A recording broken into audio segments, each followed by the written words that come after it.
Well, talk about speaking to the already confirmed.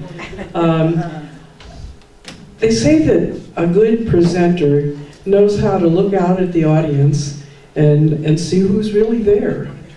And so, no matter what you thought you were going to talk about, you find a way to talk to the people that are there. And so, I luckily had the idea of being a storyteller.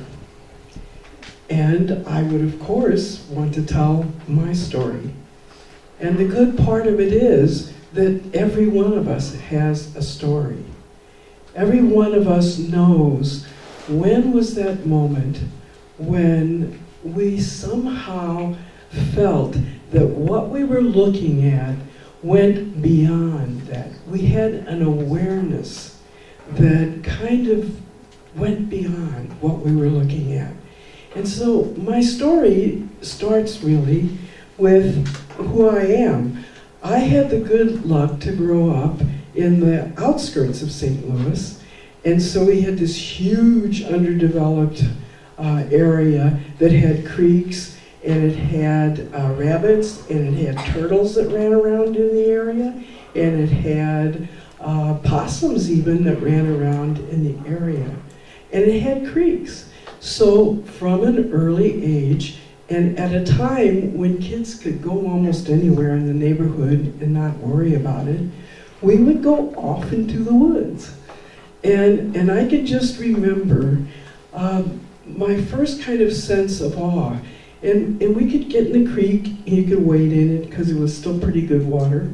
And you could pick up a crawdad, and you could hold that little crawdad, and then you would watch it as it went to try to pick it. You like this or that. And I know that sounds kind of simple, but somehow I was kind of amazed at this other little creature that was different from me, but was trying to do things like find some food, I guess. And it had funny little eyes that could look around to different places. And so what I'm saying is, I had a sense of the value of that little crawdad that was important. And I think that goes along with creation. And I sometimes think, the Old Testament is the Old Testament. But let's just read that little part from Genesis. You can even close your eyes if you want, and think of Creator. Think of this dynamic that's able to bring out of nothing. And it said, in the beginning, God also said, "See, I give you every seed-bearing plant all over the earth, and every tree that has seed-bearing fruit on it to be your food. And to all the animals of the land, all the birds of the air, and all the living creatures that crawl on the ground, I gave all the green plants for food." And then, and this is very important to us, I think, God looked at everything God had made, and God found it to be good. And that's I think, the spirituality that we bring to these conversations that can be unsettling, that can make you feel, what can I do here? And so we go back, I hope, to that feeling of being one of those creatures that God said, it's good. And that's what's in us. That's that awareness, that's that spiritualness in us that allows us to go beyond what seems to be apparent and to look to the good. And I think all of us have a sense of this creation was done in a sense of infinite love and infinite diversity. And it's just, think of it. And I hope for me, spirituality is taking those moments to sit back and to look at a cloud and to be able to feel the beauty, to, I don't know, look at a grasshopper and see all these big legs that can jump around. And to know that the Creator, whom I call God, the Creator knew what was being done when that little creature was made. And I think, as far as a spiritual approach to what's around us, creation had a beginning, and that was the beginning. But creation is not over. Creation is ongoing. And that's where I think it's so important that there be this awareness of beyond, which I think we can call spirituality. That's what it is for me, an ability to be aware.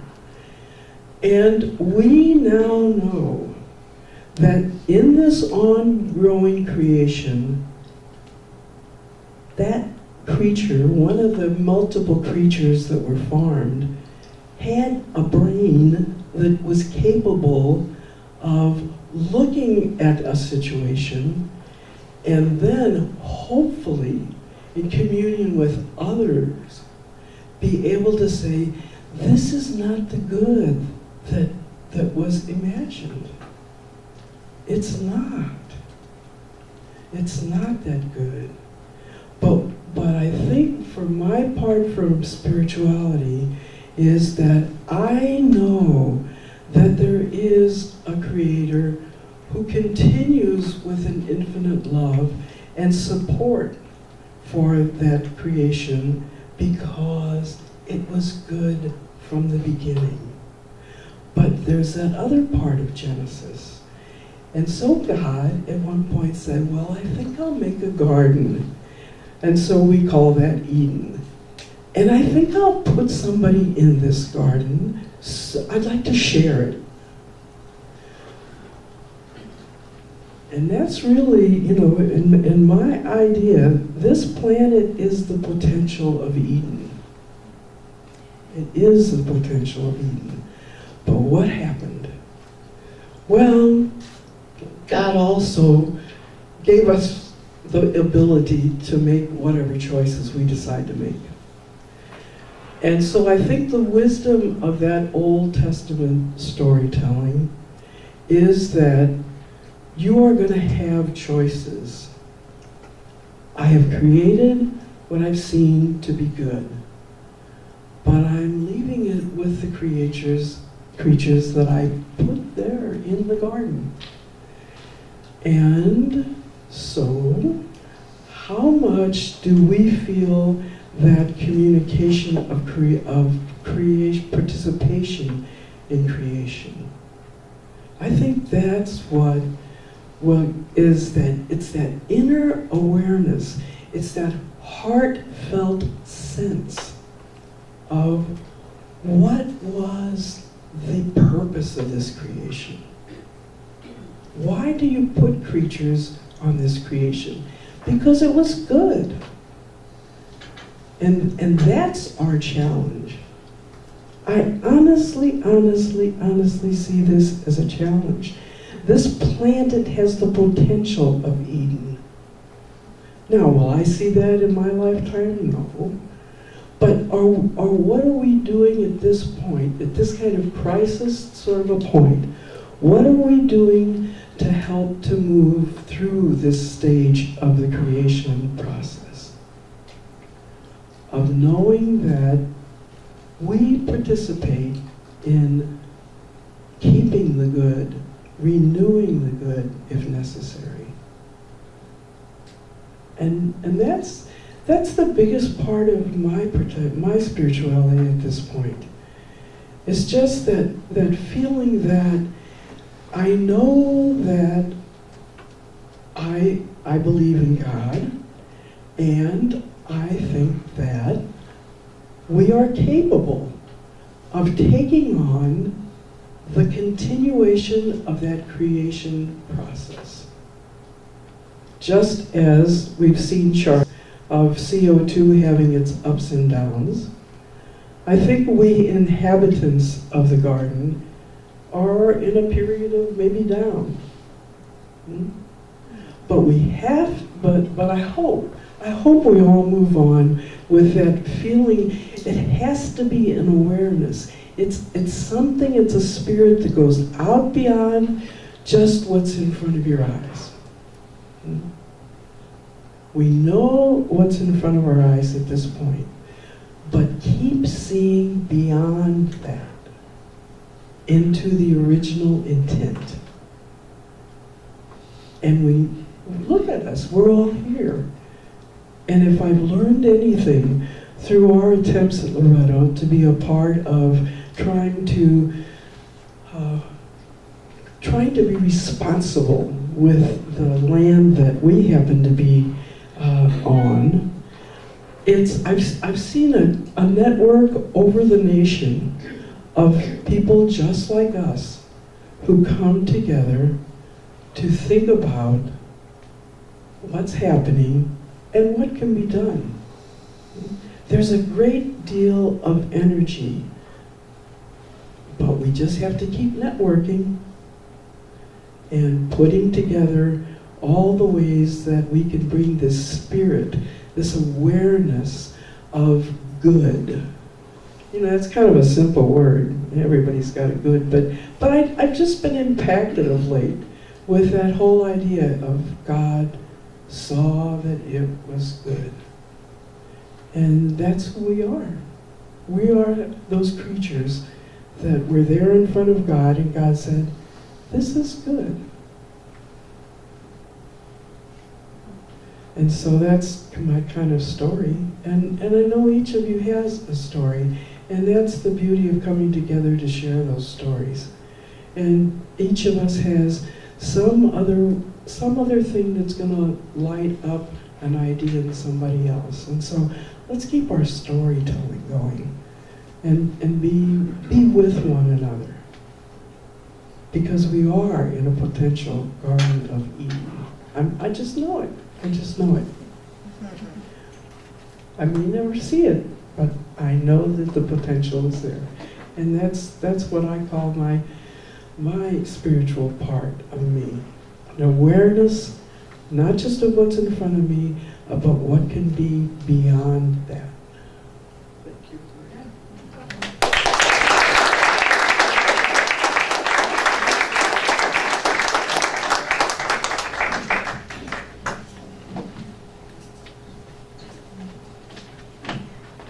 Well, thank you, Sister Maria. That's a tough one to follow, but actually, as she was talking, I saw so many ways in which the things that I want to say intersect with and feed off of what you said. So, and also, just want to bear testament to the fact that if you open your big mouth and say what you would like the panelists to discuss during a forum like this, and you happen to be saying those things to Sister Claire, she'll put you on the panel. This is not the first time this has happened, sure. But I'm deeply, deeply grateful for the opportunity to talk with you all today. And if you don't mind, I will use some of my scripting here to keep me on target and on time. And you know, what we're tasked with this evening is something that we're so often tasked with in this life, which is to figure out how to be part of a solution to a problem. And in the case of climate change, we're talking about a problem that we've had a part in making for ourselves and our family and our neighbors, even for people that we don't know, including our descendants. This is not even to mention the plants and the animals and the water and the soil and the air on which we depend. We make problems for all of those entities. So to start on a light note, we put that before you. And on this note, you might expect me to recommend to you the usual list of solutions in policy and economics, energy use, technology, resilient agriculture, collective activism, or you may even expect me to commend to you the ubiquitous squiggly light bulb. and recycling, and buying local, sustainably raised food, walking more, driving less, saving energy, making homes more efficient. And if you expected those things, you'd be right. I do support and I practice those kinds of activities, things that reduce atmospheric carbon, and to help us to transition to a just and renewable energy economy. This is so much of what we hear about, and it's incredibly important. It's absolutely essential piece of the talk and the discussion about climate change. And some of these things I do specifically out of my concern for my own role in the catastrophic effect of global climate change that we're already experiencing, as some of these young ladies mentioned earlier. But for a few minutes, and we just talked a little bit about spirituality, so you'll, I hope, forgive me if I commit a little bit of blasphemy. You're like, oh, what will it be? Well, this is a type of blasphemy for climate justice circles and those kinds of conversations. And here's what it is that I want to forget for a minute about climate change. Before you know it, we'll be back around to it, so we're not going to forget it forever or anything like that. But for just a minute, I want us to put aside the issue of climate change for several reasons. All the hubbub over whether climate science is to be trusted, over whether climate change is really happening, and if it's happening, whether or not humans played a role in it, and what the effects are, and what levels of CO2 the atmosphere will take before things implode upon us.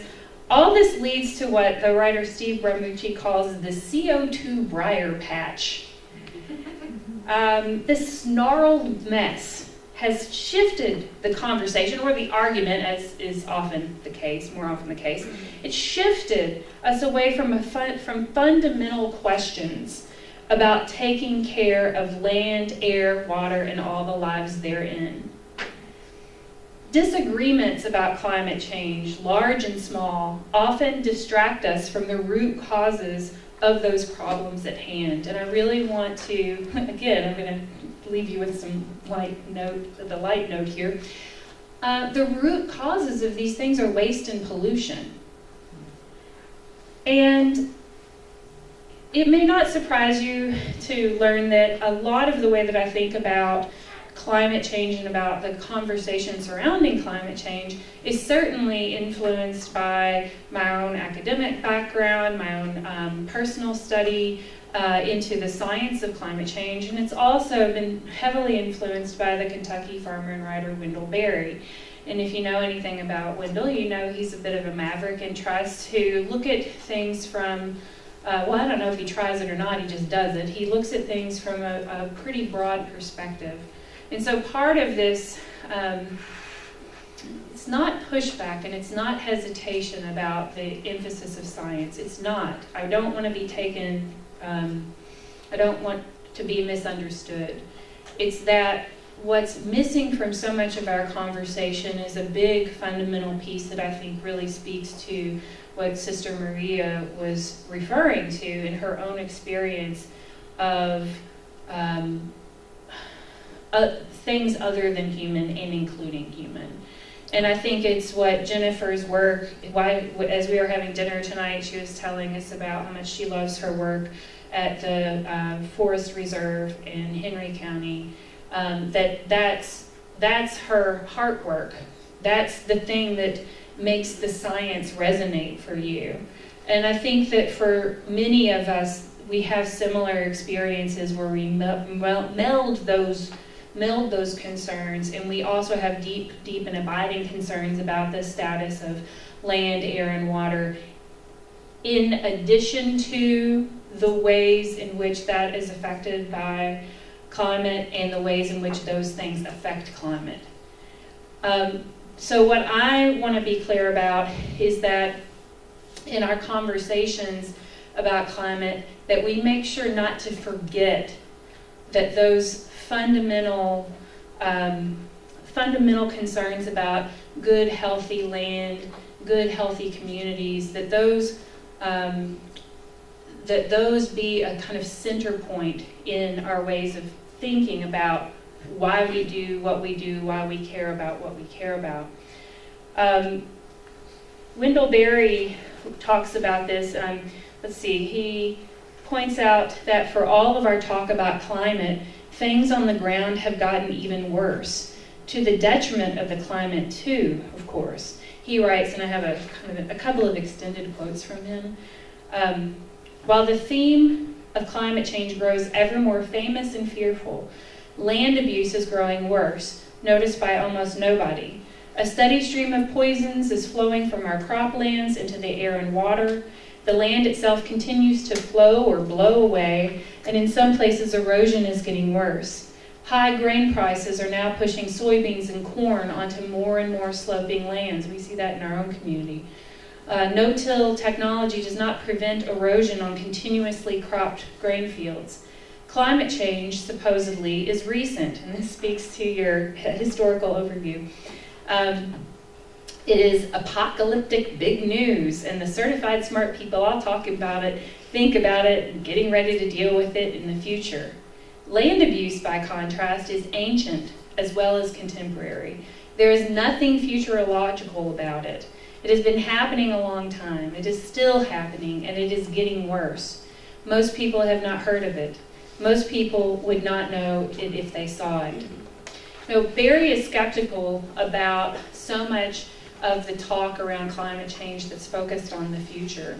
Not because he doesn't believe in provisioning and providing for the future, but because putting all of our eggs in the basket of the future that doesn't actually exist yet and which is so difficult and impossible to predict, not only gets us wrapped up in the CO2 briar patch, but because it also misplaces our responsibility for doing what's right in the present in our own particular places. After all, when we live in ways that provide for the future without destroying or wasting things of value, when we practice right livelihoods today, when we, as Barry writes, quote, stop or start stopping our habit of wasting and poisoning the good and beautiful things of the world, which once were called divine gifts, but which now are called natural resources, end quote. And when we do these things, we also, in the process, mitigate climate change. And on this, Barry is instructive too. He says, maybe we could give up saving the world and start to live savingly in the world. Maybe we could give up trying to save the world and live savingly in the world. If using less energy would be a good idea for the future, that's because it's a good idea, period. That's the end of his quote. The rest is, you'll see it's not as pithy. That's me. It's a good idea to preserve, protect, and improve land, soil, air, and water quality. It's a good idea to reduce our dependence on extractive, polluting, non-renewable resources. It's a good idea to hone frugal practices that allow us to enjoy simple pleasures and to avoid, as Barry puts it, owning so much clutter that you will be relieved to see your house catch fire. In this light, the question we should be asking is not simply whether our friends, families, and neighbors, if they believe in climate change. Rather, the question is, do we take care of our home places? Actually, it's a series of questions. Do we take care of our home places? Do we take care of our soil? Do we take care of our water? Do we conserve woods and pastures? Do we take care of our neighbors? Do we make sure that our neighbors have access to safe homes, clean air, clean water, healthy food? What we find is that even the folks who have a hard time dealing with or understanding or coming to terms with climate science generally actually care about a range of energy and ecology issues. I was looking at the Yale program on climate change communication. I think in our workshop, our training workshop, we talked about that. They've got great resources. One of the studies that I looked at said that people who don't believe global warming is happening are also likely to engage a number of climate-friendly individual behaviors that are also good for the pocketbook. So here, let me rattle off a few of these. 90% turn off lights when they're not needing. 64% live in homes with energy efficient appliances. 60% they adjust their thermostats for the season. 58% buy the squiggly light bulbs. 39% are buying organic or locally grown food.